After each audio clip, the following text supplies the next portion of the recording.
Hello everyone, ఇలాంటి videos ముందుగా కావాలి అనుకుంటే వెంటనే మా ఛానల్ని సబ్స్క్రైబ్ చేసుకోండి. అప్కమింగ్ రివ్యూలోకి వెళ్ళిపోదాం. రాజ్ హుటాహుటిన హాస్పిటల్కి చేరుకుంటారు. ఏమైంది తాతయ్యకి, ఏమైంది అని అంటూ ఉంటారు. ఇక అమ్మమ్మ గారు రాజుని కోపంగా చూస్తూ, ఏమీ అవ్వదు నాన్న, ఎందుకంటే ఈ ఇంట్లో ఎవరికి వారే యమున తీరుగా ఉన్నారు. మేము బ్రతికి ఇంకా ఏం లాభం అనిపిస్తుంది. మీ తాతగారు ఏమైపోతే మీకేంటి అని అంటుంది. నానమ్మ అలా అనద్దు, ఏం జరిగింది అనగానే సుభాష్ ప్రకాష్ రాజ్కి జరిగిన విషయం అంతా చెప్తారు. ఇక రుద్రాని అలాగే ధాన్యలక్ష్మి వైపు కోపంగా చూస్తారు రాజ్. ఇంతలో ట్రీట్మెంట్ చేసిన డాక్టర్ బయటికి వస్తారు. కావ్య ఎవరిక్కడ అని అంటారు. నేనే డాక్టర్ అని అంటుంది. మిమ్మల్ని ఒకసారి సీతారామయ్య గారు రమ్మంటున్నారు అనగానే, ఇప్పుడు ఆయనకి ఎలా ఉంది డాక్టర్ అని అడుగుతారు ఇందిరాదేవి. ఇక అపర్ణాదేవి, మా మామయ్య గారికి ప్రమాదం తప్పినట్టే కదా అని అంటుంది. చూడండమ్మా, ప్రమాదం తప్పిందని నేను చెప్పలేదు. తను కావ్య గారితో మాట్లాడాలి అంటున్నారు. అందుకే తనతో మాట్లాడితే ఏదైనా ప్రయోజనం ఉంటుందని మేము తన్ని పిలుస్తున్నాము. రండి మేడం అని అంటారు. ఇక కావ్య తాతయ్య గారి దగ్గరికి వస్తుంది. తాతయ్య చూస్తూ ఉంటారు. తాతయ్య గారు, మీకేమీ కాదు, మీరేమీ టెన్షన్ పడద్దు, మీరు బాగుండాలి అని అంటుంది. అమ్మ కావ్య, నువ్వు మా ఇంటికి వచ్చినప్పుడు నిన్ను కోడలుగా అనుకోలేదు, మనవరాలి కంటే ఎక్కువగా అనుకున్నాను అనగానే, తాతయ్య గారు ఇప్పుడేమీ మాట్లాడద్దు, మీకు ట్రీట్మెంట్ జరుగుతుంది, మీరు సంతోషంగా ఇంటికి వస్తారు అనగానే, అమ్మా నేను ఇంటికి వచ్చినా రాకపోయినా నిజం చెప్పాలంటే నాలాగే ఆలోచించేవాళ్ళు ఇంకొకరు కావాలని కోరుకుంటున్నాను అని అంటారు. తాతయ్య, ఆయన మీలాగే ఆలోచిస్తారు. ఇప్పుడేదో మొండితనంగా మాట్లాడుతున్నారు కానీ ఆయన మీరు చెప్పినట్టే వింటారు. ఆయన్ని మీరు కొట్టారని బాధపడుతున్నారు, ఆయన బయట ఉండి బాధపడుతున్నారు అని అంటుంది. నా మనవడి గురించి నాకు తెలుసు, కానీ వాడు ఎందుకు ఇలా ప్రవర్తిస్తున్నాడు అన్నది నాకు తెలీదు. చూడమ్మా కావ్య, ఒకటి మాత్రం నిజం, నువ్వు ఇంటి వారసురాలివి, ఈ ఇంటి కోడలివి. ఈ ఇంటి కోసం నాలాగే ఆలోచించే మనస్తత్వం నీది. ఎవరు భోజనం చెయ్యకపోయినా నువ్వు భోజనం సిద్ధం చేస్తావు. ఎవరు గొడవ పడినా దానికి పరిష్కారం వెతుకుతావు. ఆఫీసులో ఏదైనా సమస్య వస్తే నీ దానికంటే ఎక్కువగా నువ్వు ముందుకెళ్తావు. అలాంటి నా మనవరాలు నా ఇంట్లో లేకపోతే దుగ్గిరాల ఇల్లు ముక్కలవుతుంది అనగానే, తాతయ్య అలా ఏమీ జరగదు, అందరూ బాగానే ఉంటారు, చిన్నత్తయ్య మంచివారు, రుద్రాణి గారి వల్లే అలా జరుగుతుంది. రుద్రాణి గారికి సరిగా మనం సమాధానం చెప్తే అలా ఉండదు, మీరు టెన్షన్ పడద్దు అనగానే, అందుకే ఈ చివరి మాటలు నీతో చెప్పాలనుకుంటున్నాను అని చెప్పి చెప్పబోతూ ఉండగానే పాపం రాజ్ అక్కడికి వస్తారు. తాతగారి రూము నుండి వెనక్కి తిరిగి చూస్తూ ఉంటారు. కావ్యకి తాతగారు చెప్తారు, చూడమ్మా, నేను చచ్చిపోతానని నాకు తెలుస్తుంది. నాకు దేవుడు ఒక అరగంట టైం ఇచ్చాడు. ఏ మనిషికైనా ఇలాంటి రోజు ఒకటి వస్తుంది. అలాంటప్పుడు అన్ని జాగ్రత్తలు చెప్పి పైకి వెళ్ళిపోతే ఆ ఆత్మకి ప్రశాంతత ఉంటుంది. నేను మనవరాళ్ళని మనవల్ని అందరినీ చూసేశాను, అన్నీ చూశాను, కానీ నా మనవడు అలా చూడలేదు. అందుకే నువ్వు వాడికి తగిన భార్యవి.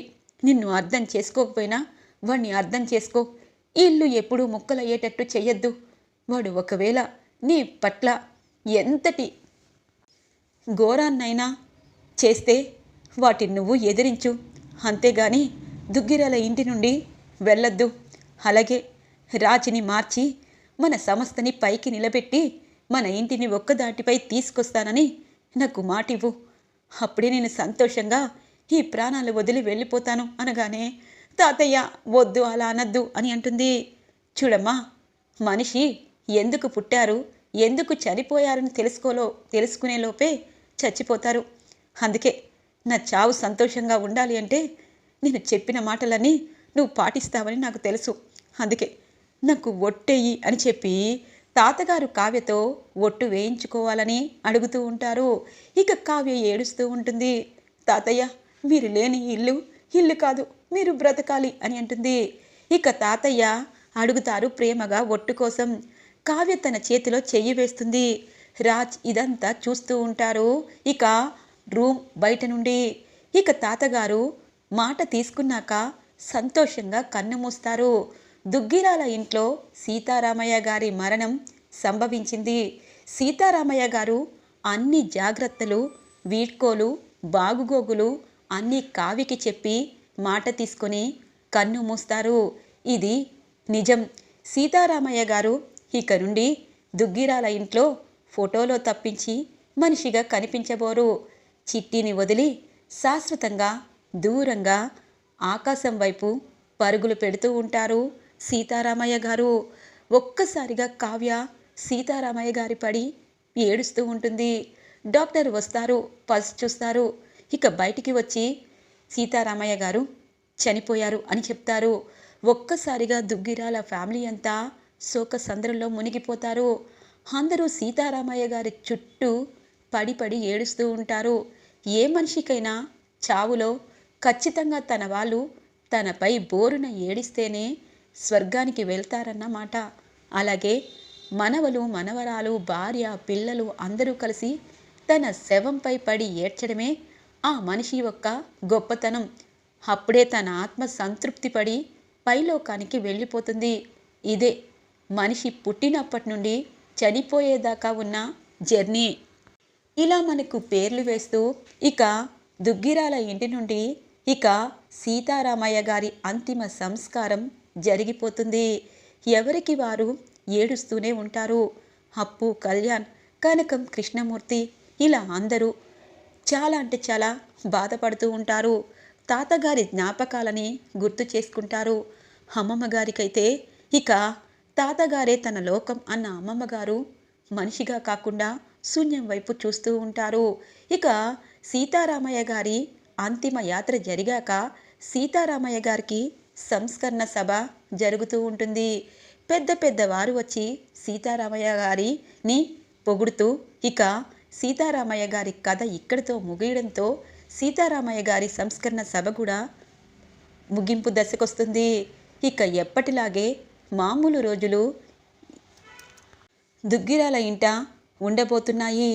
ఇక అమ్మమ్మ గారికి కాఫీ తీసుకుని వస్తుంది కావ్య.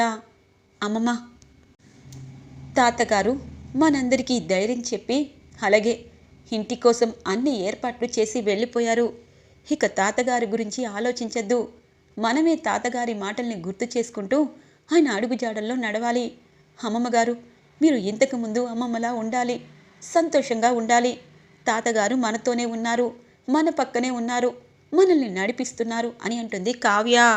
శబాష్, ఒక ప్రాణం పోతే గాని నువ్వు మాత్రం ఇంకొక ప్రాణం కోసం ఆలోచించవు. అటు ధాన్యలక్ష్మి చచ్చిపోతుందన్నా, ఇటువైపు నాన్న చచ్చిపోయినా నువ్వు మాత్రం మాటల గారడీ చేస్తావు కావ్య. గ్రేట్. ఇప్పుడు తాతగారి పోస్ట్లో నువ్వు కూర్చున్నావన్నమాట. మా అందరినీ నువ్వు నడిపించబోతున్నావన్నమాట అని అంటుంది రుద్రాణి. ఇక అపర్ణాదేవి రుద్రాణి దగ్గరికి వస్తుంది. చాలా తప్పులు ఇప్పటికీ చేసేశావు రుద్రాణి. ఇంకా నిన్ను క్షమించాలి అంటే నేనేం చేయాలో నాకు అర్థం కావటం లేదు. కానీ ఒకటి మాత్రం నిజం స్వప్న అని అంటుంది. ఆంటీ, నేను రెడీగానే పెట్టే పేడ మా అత్తయ్య సర్దేశాను, లిప్స్టిక్లు కూడా సదిరాను. తనని బయటికి గెంటేస్తే ఉన్నవాళ్ళు ప్రశాంతంగా ఉంటారు అని అంటుంది స్వప్న. స్వప్న, ఏం మాట్లాడుతున్నావు అని అంటారు రాహుల్. మీ అమ్మతో పాటు నువ్వు కూడా వెళ్ళాలనుకుంటే నీ సూట్ కేసు కూడా సర్దుతాను రాహుల్. ఎందుకంటే తాతయ్య గారు, దేవుళ్ళలాంటి తాతయ్య గారు ప్రాణాలు పోవడానికి కారణం మా అత్తే అని ఇక్కడ అందరికీ తెలుసు.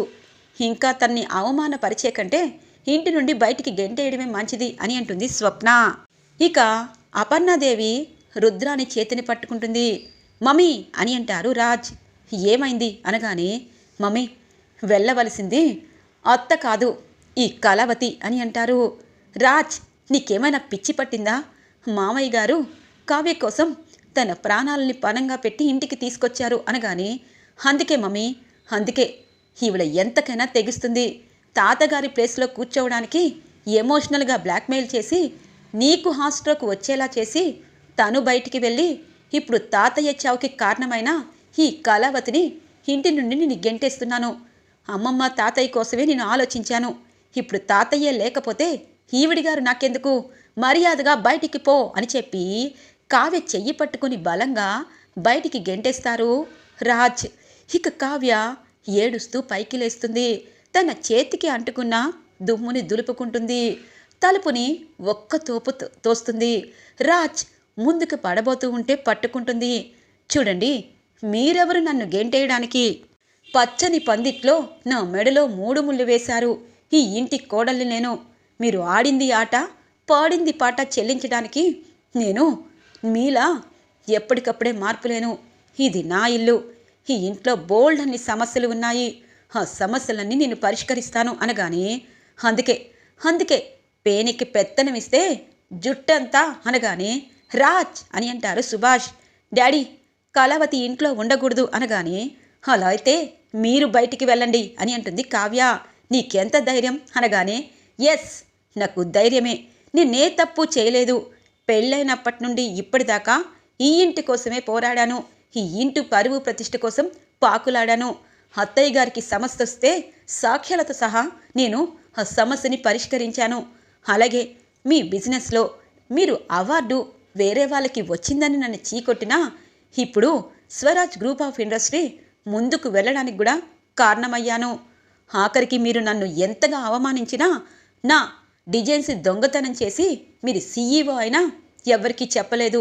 ఎందుకంటే ఈ ఇంటి మంచి కోసం, ఈ ఇంటి కోడల్ని కాబట్టి.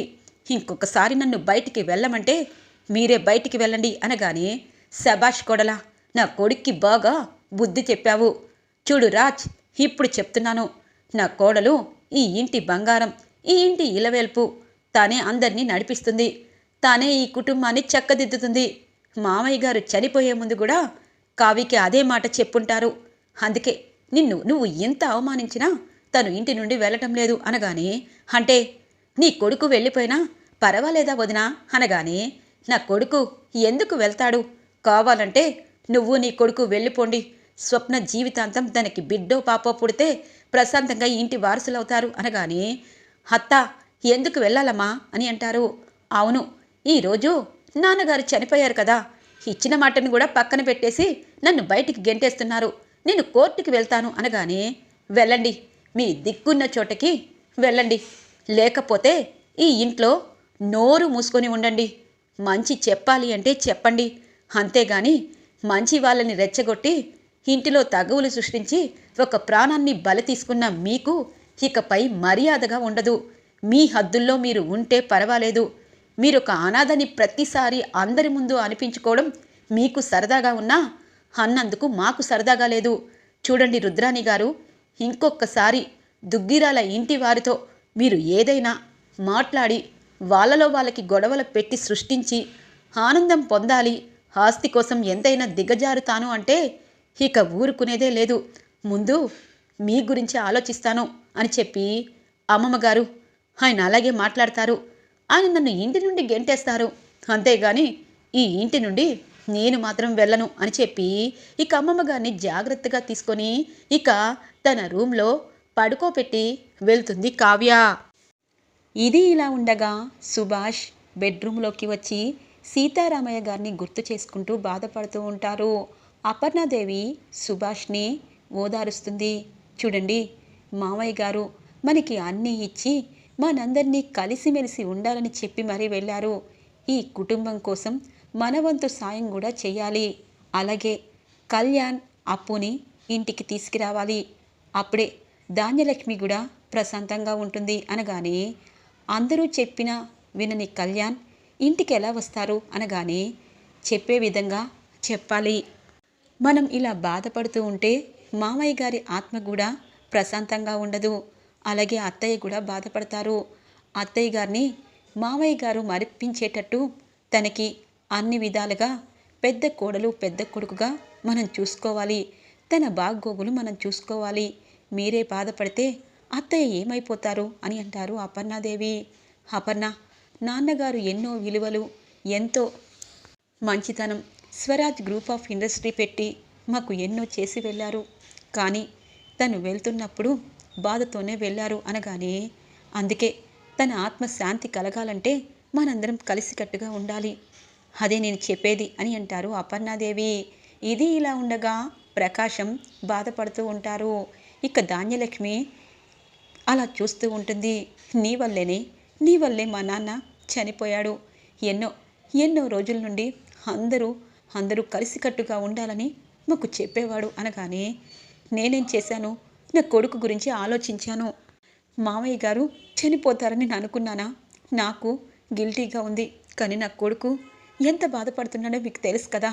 ఆ అనామిక వచ్చి మరీ చెప్పి వెళ్ళింది, నీ కొడుకు అక్కడ మ్యూజిక్ డైరెక్టర్ దగ్గర కప్పులు కడిగి టీలు అందిస్తున్నాడని. నా గుండె ముక్కలవుతుంది అని అంటుంది ధాన్యలక్ష్మి. చూడు ధాన్యం, నీ గుండె ముక్కలవుతుందని నువ్వు చెప్పడం కాదు, అప్పుని కోడలుగా చేసుకోకుండా ఇప్పుడు ఇంటిల్లు పదని బాధపెట్టి మా నాన్నగారు చనిపోవడానికి కారణమయ్యావు. నిన్ను ఎప్పటికీ క్షమించను అని చెప్పి పాపం బాధపడుతూ ఉంటారు ప్రకాశం. ఇది ఇలా ఉండగా రుద్రాని రాహుల్ మాట్లాడుకుంటూ ఉంటారు. మమ్మీ, తాతయ్య చనిపోయాడు, కానీ ఈ ఇంట్లో మొత్తం కావ్యపత్రమే నడిపేటట్టు చేసిపోయాడు. ఇప్పుడు మనం ఏం చేయలేము. తాతయ్య ఉన్నా ఏదో ఒకటి చేసేవాళ్ళం అనగానే, ముసలోడు బ్రతుకున్నా చచ్చినా ఒకటేలా ఉంది. కానీ రాజ్ కావ్యని ద్వేషిస్తూనే ఉన్నాడు.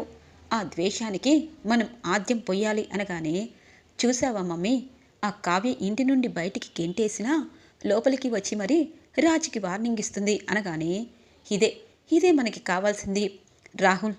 ఇప్పుడు నీకు మంచి అవకాశం వచ్చింది. రాజ్ని తాగుబోతుని చెయ్యి. అప్పుడు ఖచ్చితంగా అపర్ణ, మా అన్నయ్య వీళ్ళందరూ కావ్య వల్లే తాగుతున్నాడని తెలుసుకొని కావ్య ఇంటికి రావడంతో రాజ్ ఇలా మారిపోయినని తెలుసుకొని వాళ్ళే తన పుట్టింట్లో దిగబెట్టేస్తారు. అప్పుడు తాగుడికి బానిసైన రాజ్ ఏమీ చూసుకోలేడు. మా అమ్మ మా నాన్నని తలుచుకుంటూ అలాగే ఆ గదిలో శిథిలావస్థకి చేరిపోతుంది. కావ్య పుట్టింటికి చేరుతుంది. ఇక మా వదిన మా అన్నయ్య ఇంట్లో అందరూ కలిసికట్టుగా ఉండాలని అనుకుంటున్నారు కదా, ఆ కళ చెదిరిపోతుంది. ఇక ధాన్యలక్ష్మి ఆస్తి ఆస్తి అని చెప్పి వెంపర్లాడుతూ అలాగే ఉండిపోతుంది. నువ్వు ముందు రాజ్ ఒంటరిగా ఉండడం చూసి తన్ని తాగుడికి బానిస చెయ్యి అని అంటుంది. సరే మమ్మీ, అదంతా నేను చూసుకుంటాను. కానీ ఆ కావ్య ఇంటి నుండి మరోసారి బయటికి వెళ్ళేటట్టు నువ్వే ప్లాన్ చేయాలి అనగానే, ప్లాన్ ప్రకారమే నీకు చెప్తున్నాను. ఇప్పుడు సీఈఓగా రాజ్ ఒక తాగుపోతూ అయితే ఖచ్చితంగా కావ్య చూసుకోవాలి. కానీ కావ్య ఇంటిలో బాధ్యతలు చేపట్టాలని మా వదిన అనుకుంది. కొడుకు తాగుబోతూ అవడానికి కారణం కావ్య అని తెలుసుకుంటే మా వదిన కావ్యని క్షమించదు. ముందు వెళ్ళు, ఎవరూ చూడకుండా గమనించుకొని వెళ్ళు అని అంటుంది రుద్రాని. ఇక రాహుల్ రాజ్ దగ్గరికి వస్తారు. రాజ్, బాధపడుతున్నావా? నిజం చెప్పాలంటే తాతయ్య మనందరినీ వదిలేసి వెళ్ళిపోయారు. కానీ మనందరినీ వదిలేసి వెళ్ళిపోయినా తాతగారు మాత్రం ఆ కావ్య వల్లే చనిపోయారనిపిస్తుంది. కానీ తాతగారు వెళ్తూ వెళ్తూ కావ్యకి అన్ని బాధ్యతలు అప్పగించి వెళ్ళినట్టున్నారు అనగానే రాజ్ తన వైపు చూస్తారు. రాజ్, నీ బాధ నాకు అర్థమైంది. నిన్ను కనీసం ఈ ఇంటి వారసుడిగా గుర్తించినా కావ్యకే అన్ని పట్టపగ్గాలు తాతగారు ఇవ్వడం ఏంటి? కానీ తాతగారిది తప్పు కాదు, ఆ కావ్యదే తప్పు. నీ భార్య గురించి ఇలా చెప్తున్నానని నువ్వేమీ అనుకోవద్దు. ఆ స్వప్న చూసావా, మా మమ్మీకి నాకు కనీసం వాల్యూ ఇవ్వటం లేదు. ఇప్పుడు కావ్య వంతొచ్చింది. నీతో సహా ఈ ఇంటిని మొత్తం గ్రిప్పులో పెట్టుకుంది. కానీ తర్వాత మన ఇంటి పరిస్థితి ఎలా ఉంటుందో, ఆ డ్రామా కంపెనీ చేతికి వెళ్ళిపోతుందేమో. కనకం వాళ్ళు ప్రతిసారి డ్రామా వేసి ముగ్గురు కూతుర్లని ఈ ఇంటి కోడల్ని చేశారు. కానీ ఇప్పుడు పెత్తనమంతా వాళ్ళదే అయ్యింది. నాకు భయంగా ఉంది రాజ్ అని అంటారు రాహుల్. ఇక రాజ్, భయపడద్దు, ఆ కళావతి పెత్తనం నేనేమీ పైకి తీసుకురాను అని అంటారు. చేయనివ్వను అనగానే, అలా అని నువ్వెలా అనుకుంటావు? నువ్వు ఇంటి నుండి గెంటేసినా లోపలికి వచ్చి మరి నిన్ను బెదిరించింది. అమ్మమ్మ గారిని ఇప్పుడు తన వైపుకు తిప్పుకుంది. రాజ్, నాకు భయంగా ఉంది. నువ్వు సీఈఓ అయ్యావని నేను మా మమ్మీ హ్యాపీగా ఫీల్ అయ్యాము. కానీ మళ్ళీ కావ్య సీఈఓ అవుతుంది. ఇప్పుడు ఆఫీస్ పగ్గాలు, ఇంటి పగ్గాలు, అలాగే అపర్ణత్త, ధాన్యలక్ష్మి అత్త వీళ్ళందరినీ గ్రిప్పులో పెట్టుకుంటే నువ్వు మాత్రం చూడు, అత్త నిన్ను కోడలు ఉన్నా నువ్వు బయటికి వెళ్ళిపోమంది, అలాగే నిన్ను గెంటేస్తారేమో అనగానే, రాహుల్, అలా జరగదు, నువ్వు కంగారు పడద్దు అనగానే, నాకు బాధగా ఉంది. తాతయ్య చనిపోయినప్పటి నుండి ఇదిగో ఈ మందు తాగితే ప్రశాంతంగా ఉంది, అందుకే డ్రింక్ చేస్తున్నాను. నువ్వు కూడా డ్రింక్ చేయి, ఇదిగో అన్ని బాధలు మర్చిపో. కానీ రేపటి నుండి నువ్వు ఆఫీస్కి వెళ్ళి నీ పనులు నువ్వు చేసుకో అని అంటారు. వద్దు రాహుల్, నాకు అలవాటు అనగానే అలవాటు అనేది ఎవరికి ఉండదు రాజ్. కానీ ఒక్కొక్క సమస్య అనేది మన మెదడికి తొలిచి వేసినప్పుడు ఇలాంటివి చేయాలి. ముందు తాగు అని చెప్పి డ్రింక్ని ఇక రాజ్కి ఇస్తారు. రాజ్ మొత్తం అంతా గుర్తు చేసుకొని తాతగారు చనిపోయిన బాధలో ఇక డ్రింక్ చేస్తూ ఉంటారు. ఒక్కసారిగా కావ్య వస్తుంది. ఇక కావ్యని చూడగానే రాహుల్ గబగబా బయటికి వెళ్ళబోతూ ఉంటే ఆగు రాహుల్ అని అంటుంది. కావ్య గారు నేను వస్తాను అనగానే ఆగు అని అంటుంది. ఇంతలో స్వప్న వస్తుంది.